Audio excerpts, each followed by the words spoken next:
بسم اللہ الرحمن الرحیم۔ السلام علیکم ناظرین، آج کی اس ویڈیو میں ہم میاں بیوی کے بارے میں کچھ ایسی باتوں کے بارے میں جانیں گے جن کا جاننا ہر انسان اور خصوصاً ہر مسلمان کے لیے بہت ضروری ہے۔ مثلا کیا میاں بیوی اکٹھے غسل کر سکتے ہیں، اور ایک دوسرے کے عضو خاص کو دیکھنے کے بارے میں کیا حکم ہے، اور جس عورت کا شوہر اس سے دور ہو تو وہ عورت کتنی دیر صبر کر سکتی ہے، اور اگر شوہر کے بلانے پر بیوی نہ جائے تو احادیث میں عورت کے بارے میں کیا حکم آیا ہے۔ ناظرین گرامی، سب سے پہلے آپ کو بتاتے چلیں کہ میاں بیوی ایک ساتھ غسل کر سکتے ہیں، اور ان کے لیے ایک دوسرے کے سارے وجود کو دیکھنا جائز ہے۔ شرعاً اس میں کوئی ممانعت نہیں ہے۔ صحیح مسلم کی ایک مشہور روایت کے مطابق حضرت عائشہ رضی اللہ تعالیٰ عنہ فرماتی ہیں کہ میں اللہ کے رسول صلی اللہ علیہ وآلہ وسلم کے ساتھ ایک ہی برتن میں غسل کیا کرتی تھی۔ آپ مجھ پر سبقت فرماتے تو میں کہتی مجھے بھی پانی دیجئے، مجھے بھی پانی دیجئے۔ ایک اور روایت کے مطابق آپ رضی اللہ تعالیٰ عنہ فرماتی ہیں کہ نہاتے وقت میرا اور رسول کریم صلی اللہ علیہ وآلہ وسلم کا ہاتھ برتن سے پانی لینے میں آگے پیچھے ہوتا تھا۔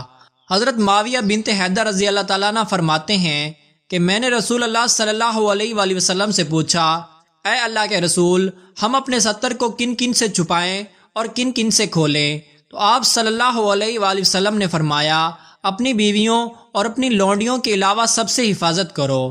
حضرت عائشہ رضی اللہ تعالیٰ عنہ نے عرض کیا، یا رسول اللہ صلی اللہ علیہ وآلہ وسلم، عورتوں کو تو بہت سا ثواب مل گیا، مردوں کے بارے میں بھی ارشاد فرمائیے۔ یہ سن کر حضور اکرم صلی اللہ علیہ وآلہ وسلم مسکرائے اور فرمایا، جب مرد اپنی عورت کا ہاتھ پکڑ کر مانوس کرتا ہے تو اس کے لیے ایک نیکی لکھی جاتی ہے۔ جو مرد پیار سے اپنی عورت کے گلے میں ہاتھ ڈالتا ہے اس کے حق میں 10 نیکیاں لکھی جاتی ہیں۔ جب وہ عورت سے صحبت کرتا ہے تو دنیا و معافیہ سے افضل ہوتا ہے۔ جب غسل کرتا ہے تو اس کے جسم کے بالوں سے پانی گزرتا ہے، اس کے لیے ہر بال کے بدلے میں ایک نیکی لکھی جاتی ہے، اور ایک گناہ معاف کر دیا جاتا ہے، اور ایک درجہ بلند کر دیا جاتا ہے۔ اور غسل کرنے کے عوض میں جو چیز دی جاتی ہے وہ دنیا و معافیہ سے بہتر ہوتی ہے، اور بے شک اللہ تعالیٰ اس پر فخر کرتا ہے اور فرشتوں سے کہتا ہے کہ میرے بندے کی طرف دیکھو کہ ایسی سرد رات میں غسل جنابت کے لیے اٹھا ہے، اور وہ اس بات پر یقین رکھتا ہے کہ میں اس کا رب ہوں، اور تم اس بات پر گواہ رہو کہ میں نے اس کو بخش دیا۔ جب شوہر بیوی کو اپنا طبعی تقاضا پورا کرنے کے لیے بلائے تو بیوی انکار نہ کرے۔ اس سلسلے میں احادیث میں واضح تعلیمات موجود ہیں۔ چنانچہ ارشاد مبارکہ ہے کہ جب آدمی اپنی بیوی کو اپنی حاجت پوری کرنے کے لیے بلائے اور بیوی انکار کرے، جس پر شوہر غصے کی حالت میں رات گزارے، تو صبح تک فرشتے اس عورت پر لعنت بھیجتے رہتے ہیں۔ ایک اور روایت میں آتا ہے کہ حضرت طلق بن علی رضی اللہ تعالیٰ عنہ فرماتے ہیں کہ رسول اکرم صلی اللہ علیہ وآلہ وسلم نے فرمایا، جب شوہر اپنی بیوی کو اپنی حاجت پوری کرنے کے لیے بلائے تو وہ اس کے پاس چلی جائے، اگرچہ روٹی پکانے کے لیے تندور پر ہی کھڑی ہو۔ حضرت عبداللہ بن مسعود رضی اللہ تعالیٰ عنہ سے ایک شخص نے عرض کیا کہ میرا جس لڑکی سے نکاح ہوا ہے، میرا گمان ہے کہ کہیں وہ مجھے ناپسند نہ کرے۔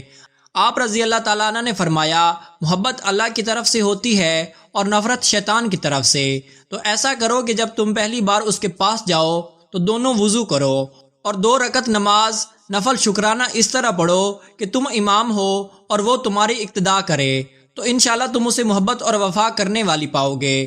حضرت عمر کے پاس ایک شخص آیا، گرد و غبار سے اٹا ہوا، بال بکھرے ہوئے، اور اس کے ساتھ اس کی بیوی بھی تھی، جو کہہ رہی تھی کہ اے عمر، میں اس کے لیے نہیں ہوں، نہ ہی یہ میرے لیے ہے۔